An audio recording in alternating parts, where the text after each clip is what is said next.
नमस्कार, मैं जितेंद्र चतुर्वेदी। यूनुस के साथ यूनुस को छोड़कर भाग रहे हैं और यूनुस चीन भाग रहे हैं। जो बांग्लादेश की सेना है उसके अधिकारी कोई पाकिस्तान जा रहा है, कोई कतर जा रहा है, कोई ऑस्ट्रेलिया जा रहा है, कोई फ्रांस जा रहा है। और इस बीच खबर यह आ रही है कि पाकिस्तान ने लश्कर और जैश को बांग्लादेश में लगा रखा है। आईएसआई को कमान सौंपी गई है कि पूरा ट्रेनिंग ट्रूनिंग दो और वहां से भारत में आतंकवाद का निर्यात करो। और यूनुस से कहा गया है कि इसको तुम प्रॉक्सी बना दो। किसका? हमारा बना दो, यानी पाकिस्तान का, चीन का, टर्की का। और वो प्रॉक्सी बनाने में पूरी तरह से लगे हुए हैं। इसी बीच पता यह चलता है कि यूरो फाइटर बेचने वाले पहुंच गए बांग्लादेश। फिर कुछ और लोग जो टैंक टुंग बेचना चाहते हैं वो भी हैं।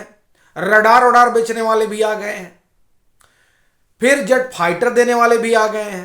पाकिस्तान कह रहा है कि हम ही तुमको नेवी में पारंगत कर देंगे, यानी जिसकी नेवी खुद घुटनों पर है वो बांग्लादेश को कह रही कि तुम्हारे नेवी को हम जो है दक्ष कर देंगे। प्रश्न ये है कि आखिर में ये जो गतिविधि चल रही है उस गतिविधि के क्या मायने हैं, इसी को हम लोग थोड़ा डिटेल में समझेंगे और ये जानने की कोशिश करेंगे कि भारत का रुख क्या है, भारत क्या करने वाला है। क्योंकि एक जो बात निकल कर आ रही है वो जैश और लश्कर की एक्टिविटी, वो वाकई में भारत के लिए एक बड़ी चुनौती है। खासतौर से तब जब बांग्लादेश का इस्तेमाल यूनुस एक प्रॉक्सी की तरह होने दे रहे हैं और उसमें नुकसान भारत का ही है। भाई बांग्लादेश का क्या है? यूनुस तो इस फिराक में लगे हुए हैं कि हमको वहां से जाना ना पड़े, तो इसके लिए वो तमाम तरह की व्यूह रचना कर रहे हैं। वो अपनी कुर्सी बचाए रखने के लिए भारत में आतंकवाद का निर्यात करने को राजी है। उसके लिए अमेरिका तो कह ही रहा है, साथ में जो इनके संगी साथी हैं पाकिस्तान, चीन, टर्की, वो भी कह रहा है। तो कह रहे हैं हमको कोई प्रॉब्लम ही नहीं है। तो इन परिस्थितियों में जो बांग्लादेश में हो रहा है उसको थोड़ा समझते हैं और ये जानते हैं कि ये जो अननोन गनमैन है वो क्या कर रहे हैं। और फिर एयर चीफ मार्शल का जो बयान है उस बयान के क्या मायने निकाले जाएं। लेकिन पहले ये जानते हैं कि ये यूनुस के लोग क्यों छोड़कर भाग रहे हैं। देखिए ये सवाल बहुत बड़ा है।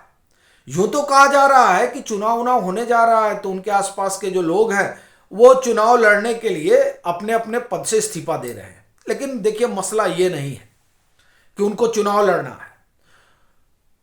वो ये जान रहे हैं कि यूनुस का क्या हाल होना है, तो वो दरअसल भाग रहे हैं यूनुस को छोड़ के। अब सवाल ये उठता है कि यूनुस का हाल क्या होना है। तो वो थोड़ा समझिए कि यूनुस क्यों चीन की तारफदारी कर रहे हैं। इनके लोगों का इनके पास से भागना और यूनुस का चीन की गोद में बैठना, इन दोनों में सीधा संबंध है। वही संबंध आपको पहले बता रहा हूं। देखिए भारत जो है उसने सीआईए वगैरह को बता दिया है कि यूनुस को संभाल लीजिए और नहीं संभाल पाइएगा तो फिर हमें संभालने में कोई संकट है नहीं। निगोशिएशन चल रहा था। इसी बीच ये बात तकरीबन 25-26 नवंबर की है और इधर जो है व्लादिमीर पुतिन के आने का इंतजार हो रहा था। व्लादिमीर पुतिन आते हैं, द्विपक्षीय बातचीत होती है और उसके बाद में वो चले जाते हैं। और फिर ये जो विदेश मंत्री एस जयशंकर है उनका एक बयान आता है और वो बयान शेख हसीना से जुड़ा हुआ होता है। उनसे सवाल पूछा जाता है कि शेख हसीना को आप कब भेज रहे हैं। तो एस जयशंकर ने कहा कि देखिए शेख हसीना खुद आई थी, वो खुद तय करेंगी। अब आप ध्यान रखिएगा ये बयान व्लादिमीर पुतिन के जाने के बाद दिया गया है, यानी जब बातचीत हो गई तब। क्योंकि उसके पहले यानी व्लादिमीर पुतिन के आने से पहले तक जो विदेश विभाग था वो ये कह रहा था कि हमारे पास चिट्ठी आई है यूनुस सरकार की, हम लोग देख रहे हैं उस पर क्या करना है। और यूनुस सरकार पूरा दबाव बना रही थी भारत के ऊपर। उसने लंदन से जो है वो वकील बुला लिए थे। उसके बाद में एक और केस में शेख हसीना के ऊपर मामला तय करा दिया गया था और उसमें भारत को भी घसीट लिया गया था। यानी यूनुस से खेल खेल रहे थे कि अगर शेख हसीना को सीधे सीधे नहीं दोगे तो हम भारत को वैश्विक मंच पर बदनाम कर देंगे। भारत ही वेट एंड वॉच में था। इसी बीच पुतिन साहब आते हैं और बातचीत होती है, और उस बातचीत में पुतिन साहब कहते हैं कि ये जो आतंकवाद है ना, आतंकवाद की लड़ाई में हम भारत के साथ खड़े हैं। अब ये जो बयान आया, उस बयान के बाद यूनुस का बुखार छूट गया। अब आतंकवाद की लड़ाई में रूस भारत के साथ है, और 10 नवंबर को जो हुआ वो दुनिया ने देखा। और फिर उसके बाद में जो जांच पड़ताल हुई, उस जांच पड़ताल में ये निकल कर सामने आया कि इसमें बांग्लादेश की भी भूमिका है। फिर ये भी निकल कर आया कि ये जैश का स्लीपर सेल है। जैश और लश्कर का आजकल कैंप कहां चल रहा है? बांग्लादेश में चल रहा है। और ये जो 10 नवंबर को जो दिल्ली में हुआ, उस घटना से ठीक पहले सैफुल्लाह सैफ ने एक मीटिंग की थी, जिस मीटिंग में बांग्लादेश के भी आला जो आतंकी संगठन है वो मौजूद थे, और यूनुस सरकार के 2 नुमाइंदे भी थे उस बैठक में। और उस बैठक में यह तय होता है कि लॉजिस्टिक वगैरह मुहैया करा दिया जाएगा, भारत में आतंकी हमला करना है। ये सारी चीजें जो है सामने आ चुकी हैं। अब ये जो आप ये कहें कि घटनाक्रम है, इस घटनाक्रम के मद्देनजर जो व्लादिमीर पुतिन का बयान है कि हम टेररिज्म के खिलाफ हैं और उस मामले में भारत के साथ कंधे से कंधा मिलाकर चल रहे हैं, यानी सीधा संदेश है कि पाकिस्तान और बांग्लादेश को सबक सिखाइए, सबक सिखाने में कोई दिक्कत नहीं, हम आपके साथ खड़े हैं। अब ये सुनते ही बांग्लादेश का आप एक तरह से कहें कि हालत खराब हो गया, क्योंकि वो तो समझ गए कि अब सबक सिखाने वाला मसला आ गया है। तब उन्होंने क्या किया? तब उन्होंने कहा कि देखिए, ये जो शेख हसीना का मसला है यही तय नहीं करेगा कि भारत के संबंध को यही एक परिभाषित नहीं करेगा, नहीं थोड़ा सॉफ्ट हुए। लेकिन नहीं, भारत ने कहा कि नहीं, ऐसे तो बात नहीं चलेगी। और व्लादिमीर पुतिन के जाते ही विदेश मंत्री का बयान आ जाता है। उस बयान के बाद इनके यहां खरमंडल मच जाता है। अब उस खरमंडल में इनके लोग भागना शुरू हो जाते हैं। सबसे पहला काम तो ये हुआ कि इनके लोग कहीं निकलो यहां से, अब रहेंगे तो गड़बड़ हो जाएगा। दूसरा, यूनुस जो है वो जाकर चीन के पाले में सीधे सीधे बढ़ गए, और क्या कह रहे हैं? वो कह रहे हैं कि हम लोग एक नया सार्क बनाएंगे, और उस सार्क में चीन होगा, उस सार्क में जो है पाकिस्तान होगा, उस सार्क में बांग्लादेश होगा। अब ये जो अचानक भागदौड़ शुरू हुई उनकी, उस भागदौड़ का एक ही कारण है कि डर गए हैं, और उनको लग रहा है कि हम चीन की गोद में बढ़ जाएंगे तो बच जाएंगे। तो चीन की गोद में बैठने से वो बचने वाले तो है नहीं। हाँ, ये बात अलग है कि अपनी रक्षा और सुरक्षा के लिए बांग्लादेश ने जो रंगपुर डिवीजन है, रंगपुर डिवीजन में जो सीमावर्ती इलाका है, यानी जहां भारत और चीन की माफ करिए, भारत और बांग्लादेश की सीमा मिलती है, उन इलाकों में इसने एक तरह से कहा जाए कि चीन को दे दिया है अपना मिलिट्री बेस बनाने के लिए। ये अनायास नहीं कह रहा हूं, ये जो लाल मुनिरहाट एयर बेस है वो बांग्लादेश थोड़े डेवलप कर रहा है, वो तो सारा पैसा चीन का है। उसके बाद में एक और जो ये कह रहे हैं 1000 बेड का हॉस्पिटल बना रहे हैं, वो हॉस्पिटल तो है नहीं, वो सीधे सीधे चाइना का कैंप बन रहा है। अब ये क्यों बनने दे रहे हैं? वो इसलिए बनने दे रहे हैं क्योंकि यूनुस इस बात से घबराया हुआ है कि भारत आतंकवाद वाले मसले पर हमको छोड़ेगा नहीं, और इसी के मद्देनजर चूंकि भारत इनको छोड़ेगा नहीं, तो यूरो फाइटर को बाजार दिख रहा है। यूरोप, यानी जो यूरो फाइटर वाला संगठन है जिसमें ब्रिटेन है, जर्मनी है, ये लोग पहुंच गए।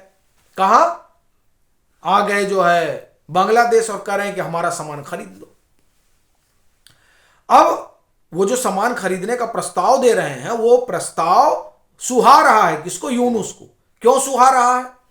देखिए क्या है कि यूनुस का डर बढ़ रहा है धीरे धीरे, और उस बढ़ने की वजह है सिलीगुड़ी कॉरिडोर में एक्टिविटी बहुत ज्यादा है, और वहां एक तरह से कहा जाए कि भारत ने वो जो कॉरिडोर है उसको छावनी में बदल दिया है, और एक तरीके से तीनों तरफ से ये कहिए आप कि यहाँ बिहार में एक गैरिसन बना दिया गया, एक पश्चिम बंगाल में बना दिया गया, एक जो है असम में बना दिया, किसके? सिलीगुड़ी कॉरिडोर के तीनों ओर। और ये जो गैरिसन बनाया गया है इसीलिए बनाया गया है कि कोई भी समस्या हो तो इमीडिएट जो है वो एक्टिविटी यहां पर शुरू हो जाए। और अभी मुझे लग रहा है कि कल या परसों की बात है जब एयर चीफ मार्शल उस इलाके में थे और उन्होंने दो टूक कहा कि हम तो दो फ्रंट लड़ रहे हैं, या वहां पर खड़े होकर। अब दो फ्रंट उन्होंने क्यों कहा?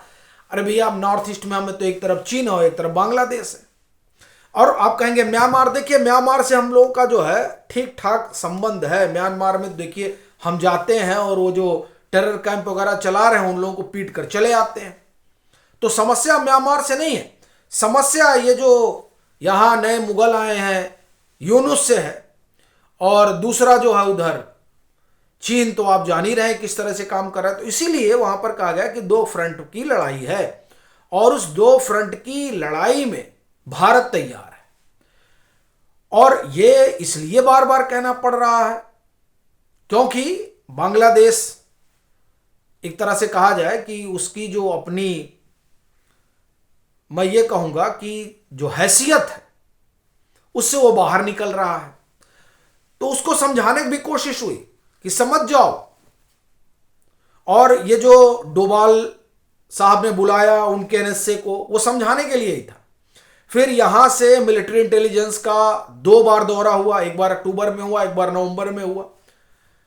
आप सोचिए, लगातार 2 महीने के भीतर 2 बार गए। और क्या करने के लिए गए? भारत अपनी कंसर्न बताने गया और वहां जो कुछ चल रहा है वो देखने गया। उन्होंने कहा आप चिंता मत करिए भाई, हम तो आपके खिलाफ कुछ कर ही नहीं रहे, आप हमारे खिलाफ कुछ कर नहीं रहे हैं, लेकिन वहां पर चीन को कैंप बनाने के लिए दे रहे हैं। पाकिस्तान के आईएसआई को, जैश को, लश्कर को वहां पर ट्रेनिंग कैंप बनाने के लिए पूरी सुविधा मुहैया करवा रहे हैं। आपके जो सेना के अधिकारी हैं वो पाकिस्तान जा रहे हैं सैन्य प्रशिक्षण के लिए और वहां से वो अपना युद्धपोत भेज रहे हैं। कहां? बे ऑफ बंगाल में। देखिए आप फ्रांस और ऑस्ट्रिया जा रहे हैं क्या करने के लिए? कि हमारा न्यूक्लियर रिएक्टर सही हो जाए। अरे भाई, न्यूक्लियर रिएक्टर करने जा रहे हैं कि कोई धमाका करने जा रहे हैं?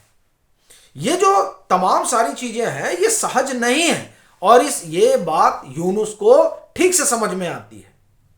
यूनुस ये जान रहे हैं कि हम जो कर रहे हैं उसका हासिल एक ही है, वो ये कि भारत अभी समझा रहा है और जब भारत के सब्र का बांध टूटेगा, जो बहुत जल्दी टूटने वाला है, इस बात की साफ जो है वो आप एक तरह से कहें कि संकेत मिल रहे हैं।